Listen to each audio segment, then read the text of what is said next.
Hello, this is Dr. Do again. This video is outside of medicine. Continue to read the Iliad by Homer. I'm going to continue to read.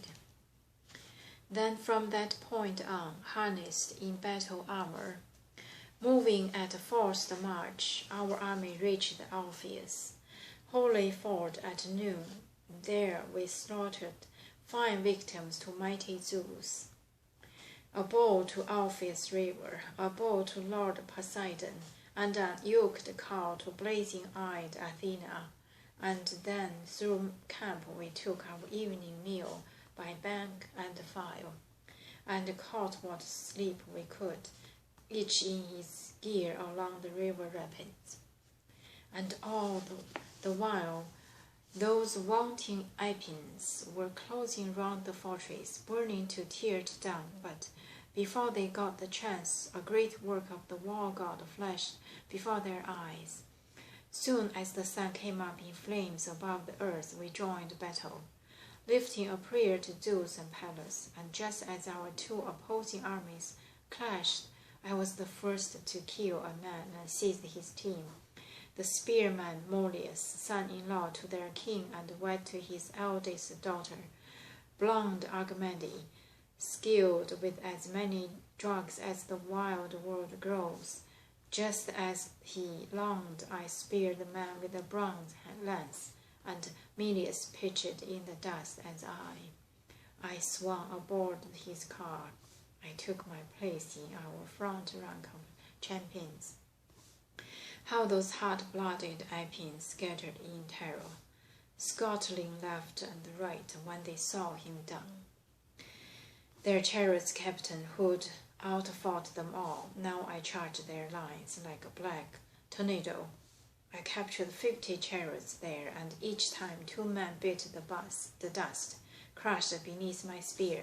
Now I would have destroyed the young Molians, Actor's son, if their real father, Poseidon, Lord God of the open sea, who shakes the earth, has not snatched them out of the fighting then, shrouded them round in clouds. But now Zeus gave our Pylians stunning triumph. Pushing Athens, north on the spreading plain we went, killing their troops, gathering up their burnished gear, far as Buprison reaching wheat our chariots rode, all the way to Aulanian rock, and the high ground they call Alysan hill. But there at last Pallas Athena turned our forces back. I killed my last man there. I left him dead. There our Achaeans swung round from Buprison, heading their high-sprung horses back to Pylos, where all give glory to Zeus among the gods and among all men to Nestor. So, such was I in the ranks of men, or was it all a dream?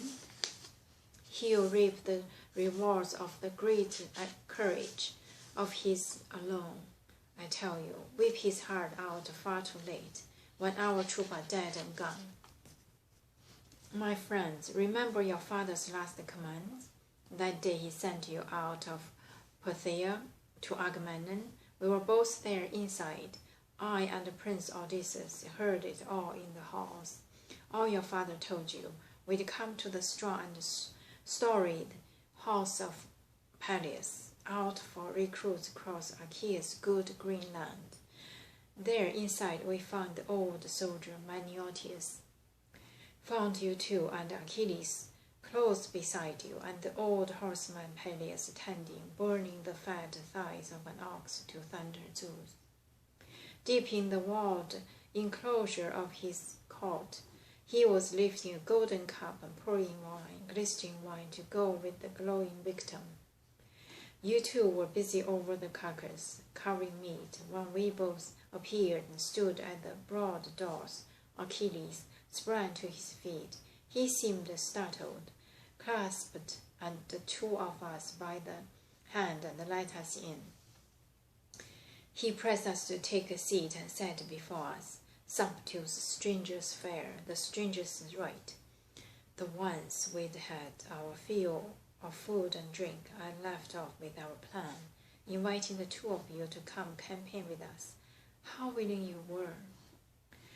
And your father filled your ears with marching orders, the old horseman Peleus, urging his son Achilles. Now always be the best, my boy, the bravest, and hold your head up high above the others. The actor's son, Menoetius, urging you, my child, Achilles is nobler than you, with his immortal blood, but you are older.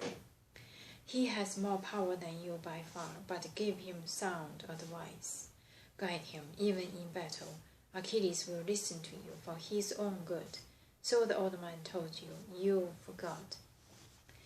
But even now, late as it is, you could tell your Achilles, all this, and your fiery friend might listen, who knows.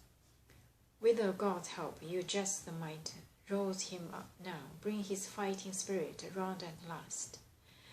The persuasion of a comrade has its powers, but if down deep some prophecy makes him balk, some doom his noble mother revealed to him from Zeus.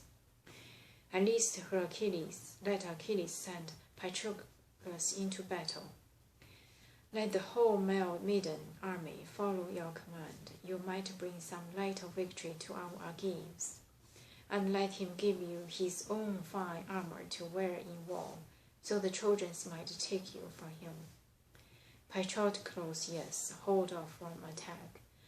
And Achaea's fighting sons get second wind, exhausted as they are. Breathing room in war is all too brief. You are fresh, unbroken. They are bone weary from battle. You could roll those broken Trojans back to Troy, clear of our ships and shelters. So old Nestor urged, and the fighting spirit leaped inside Patroclus. He dashed back by the ships toward Achilles, but sprinting close to King Odysseus' fleet, where the Argives met and handed down their laws, the grounds where they built their altars to the gods, there he met Eurypylus, Eurymenes' gallant son, wounded, the arrow planted deep in his thigh and limping out of battle. The sweat was streaming down his face and back, and the dark blood still flowing from his ugly wound. But the man's will was firm. He never broke his stride, and moved at the sight. The good soldier Patroclus burst out in grief with a flight of winging words. Poor man, lords of Argives, O my captains, how doomed you are! Look, far from your loved ones, the native land, to gloat about your shining fat, the wild dogs of battle here in Troy. But come, tell me, Eurypylus, your royal fighter, can the Achaeans somehow still hold monstrous Hector? Or must they will die now, beaten down by his spear? I'm going to stop here today and continue next time. Thank you for watching.